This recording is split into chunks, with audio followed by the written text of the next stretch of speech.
Assalamualaikum warahmatullahi wabarakatuh. Halo semuanya, perkenalkan nama saya Rena Lina. Di sini saya akan menjelaskan terlebih dahulu tentang instrumental variable. Nah, sih sebenarnya instrumental variable ini itu merupakan variabel bantu yang digunakan dalam regresi untuk mengatasi masalah endogenitas, yaitu ketika variabel independen berkorelasi dengan error term yang menyebabkan estimasi OLS ini menjadi bias dan juga tidak konsisten.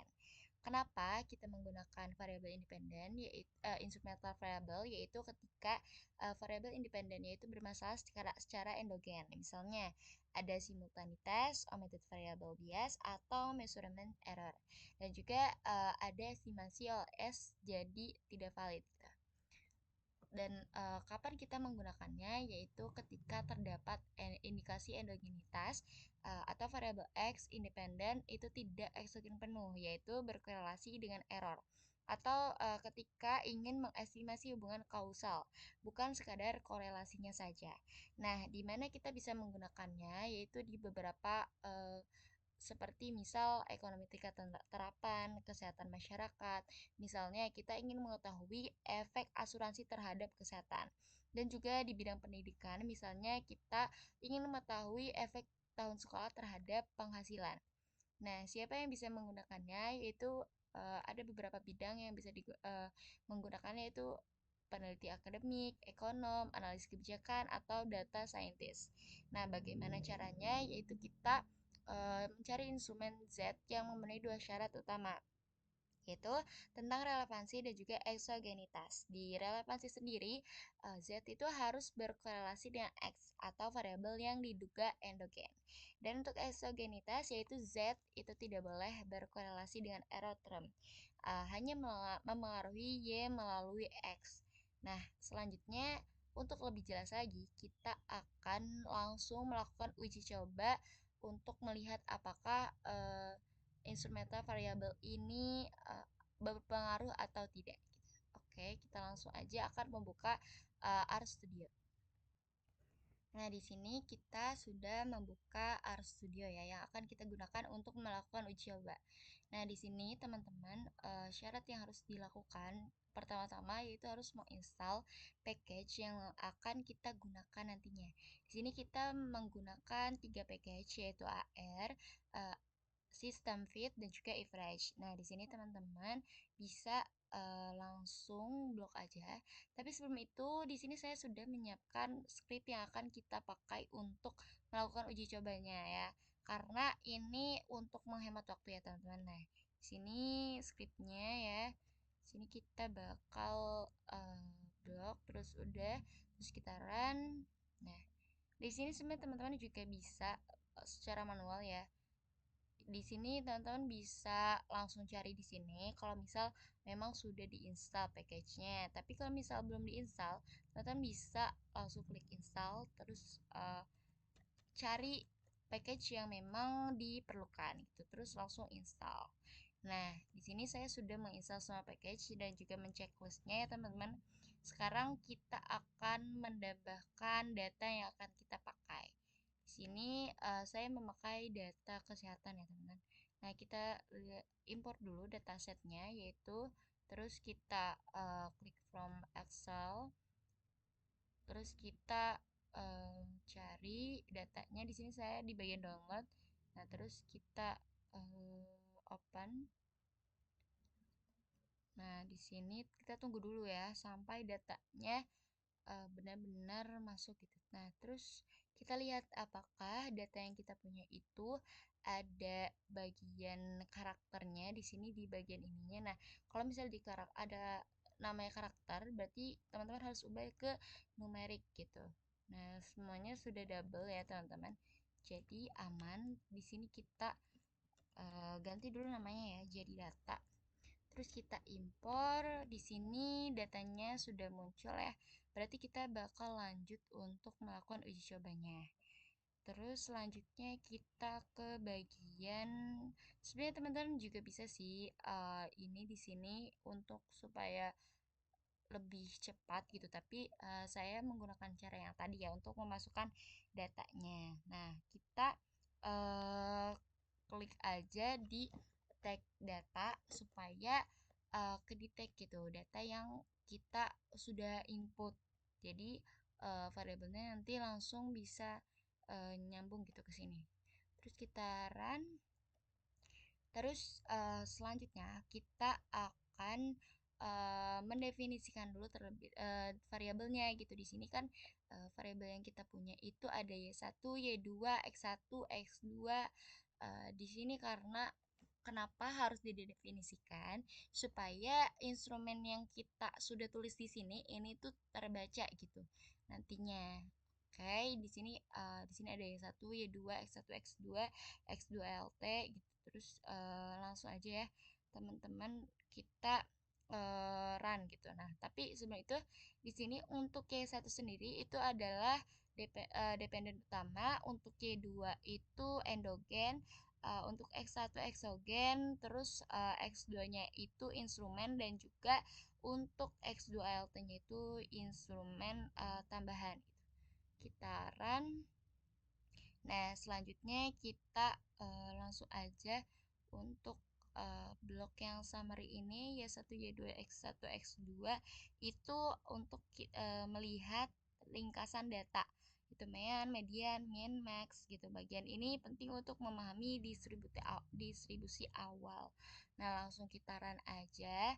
Di sini kita sudah ada gitu hasil-hasil untuk si summary-nya, yaitu summary 1 itu tentang log med expense, terus summary 2 Halpinsa, terus kayak summary X1 illness, terus SS si ratio gitu, terus kayak di sini muncul minnya, median, meannya gitu, masing-masing muncul ya teman-teman.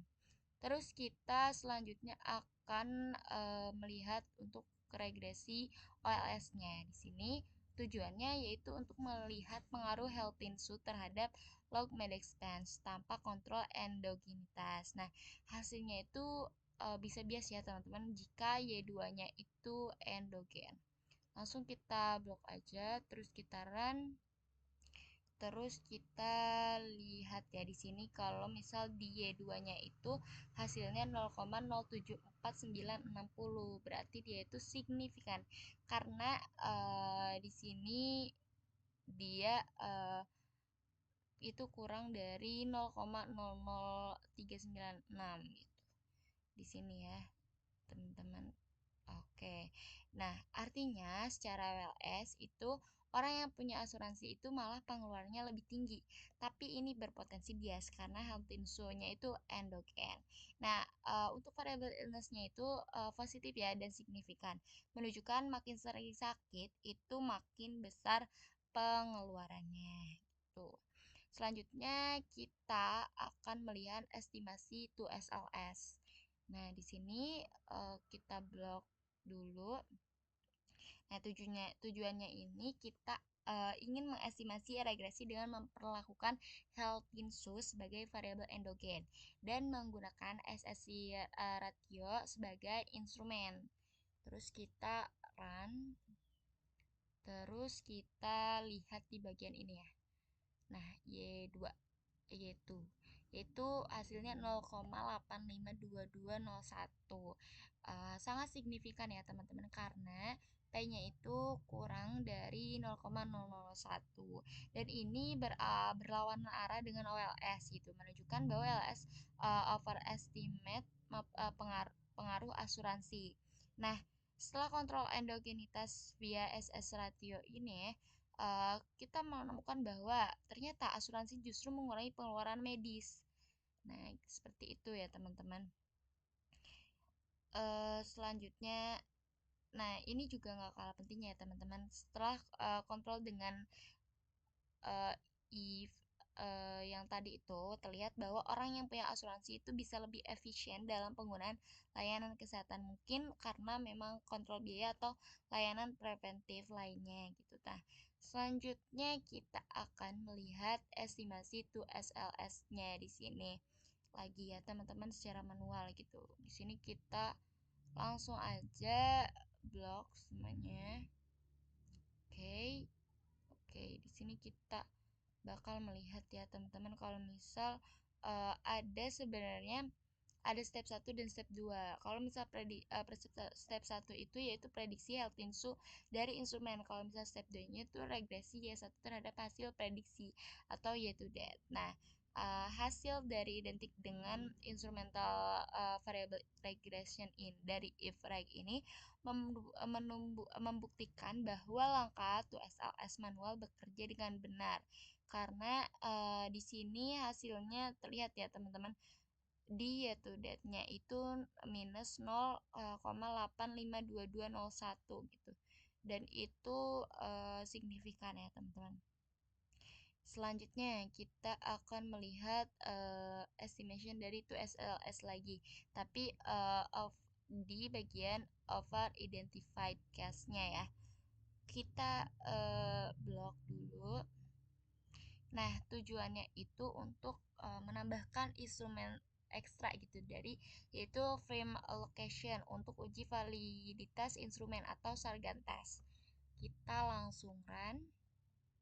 Oke, di sini untuk Y2-nya hasilnya ya itu 0,969696924, yaitu signifikannya itu tinggi karena dia itu kurang dari 0,0001. Dan juga untuk tadi kan kita menambahkan frame location ya, itu agar memperkuat efek negatif dari Heltensu gitu. Selanjutnya kita melakukan uji Hausman gitu untuk endogenitas. Nah, di sini teman-teman langsung blok dulu ini sampai 3.